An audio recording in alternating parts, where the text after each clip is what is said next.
following is a presentation of TFNN.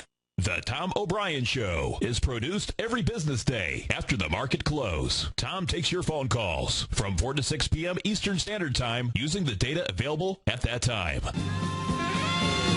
Let's go to a Bill in Boca Raton. Hey, Bill, what's going on? Not too much. Enjoying the warm weather in Florida just like you, except on the other coast. Perfect, man. Perfect. Yep. Do you listen on the internet right now? Yes. Cool, man. Cool. No, I enjoy that. That's in your Tiger TV and everything. I've been watching you for years, and you've really taken this whole programming to a level that's just phenomenal. I appreciate it. And now, here's Tom O'Brien.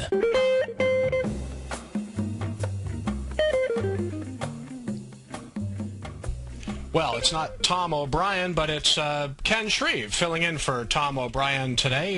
Happy to be with you. I'll be filling in the first hour today on the Tom O'Brien Show.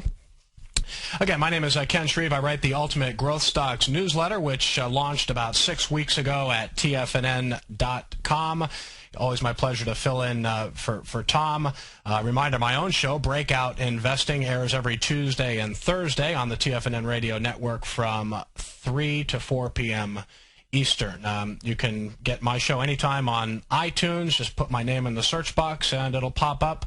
Another way to listen to any programming at TFNN is with your smartphone. Just put your earbuds in, type in TFNN.mobi, and you can listen to the stream right away.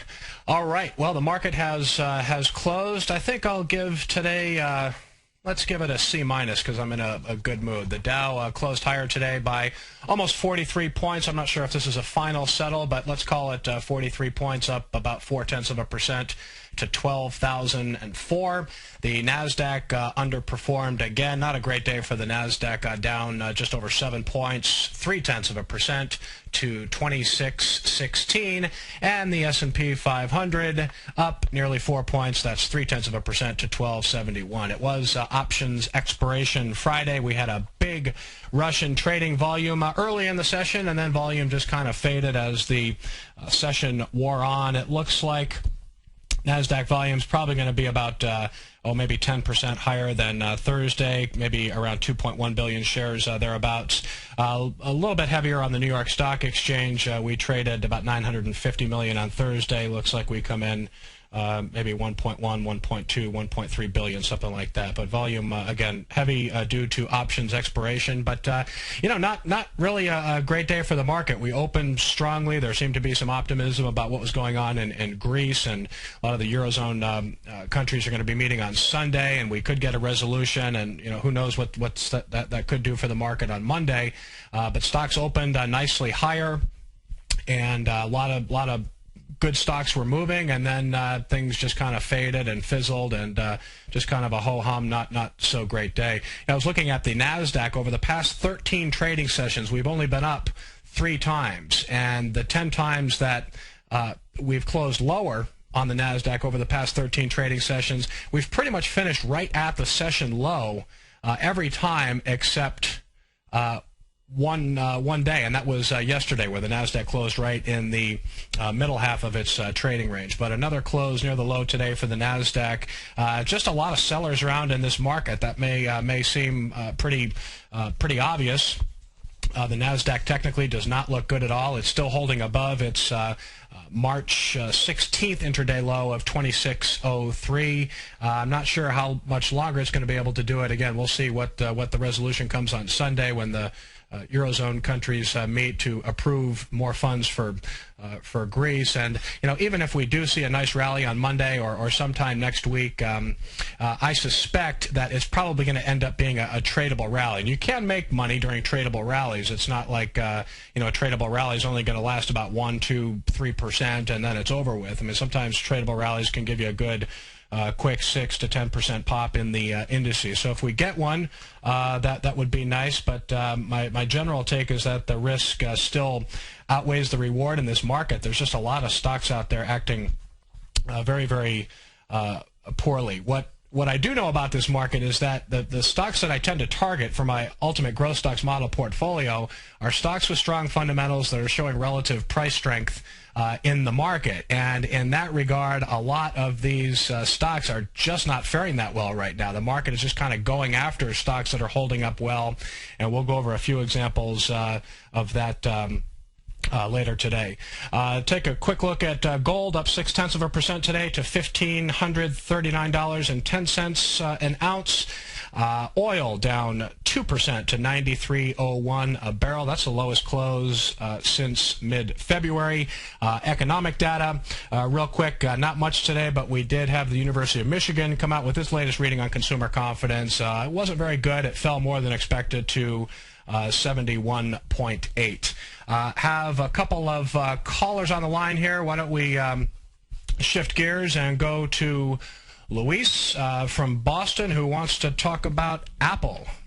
Yeah, it's Louis. Louis, sorry. Yes, that's okay. Yeah, I'm talking about Apple, and I'm looking at the weekly chart. Okay. And I bought it at 325. Okay, 325. Yeah. And it looks like went out today around 318 or so. It went to 318 today? Well, it hit an intraday low of 318, closed at 320. It looks like that's what I'm showing. Yeah. So what you have with the Apple's chart, it pretty much looks like what the Nasdaq chart looks like. I mean, it's just kind of sitting right at the on a weekly chart. We can call it the 40-week moving average. Frankly, Louis, I think Apple's a vulnerable stock here. So if you're in at 325, I mean, do you tend to use stops when you buy a stock? Do you have stop losses in place? Yeah, I did it at 317.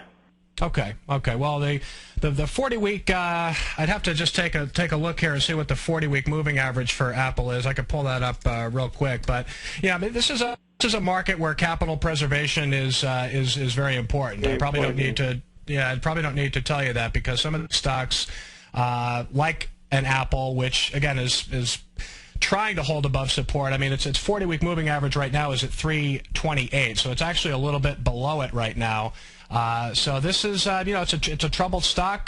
Just keep your stop where it is, and hopefully you get a good rally on Monday, and you'll be able to see a nice gain. But I frankly don't like the way Apple is trading at all in recent weeks.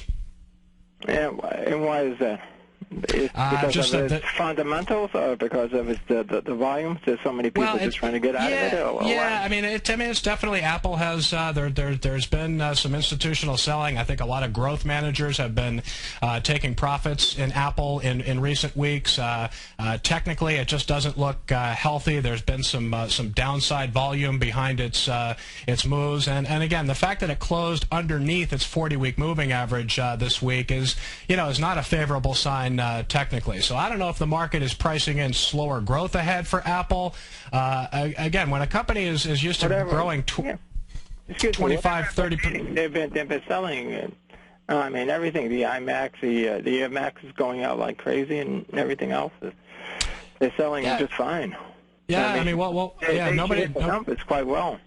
Yeah, nobody doubts that. I mean, they're going to be selling a lot of iPads, and but again, when a company is growing 30, 40%, and then that growth rate slows to say 25 or 30%, I mean, you can see a stock get hurt when the growth rate slows. It's not going to slow to a crawl, and it may not slow. I may be wrong, and Apple's earnings may just be fantastic in coming quarters. But you just have to pay attention when a stock starts to act weak technically, and you have to wonder why institutions are getting out of the stock. It could be for a variety of reasons. Perhaps slowing fundamentals is one of them. So, Louis, I wish... Can I ask you another quick question? Real quick. Real quick, don't you think the institution is trying to push it down so they can get back in on a lower basic?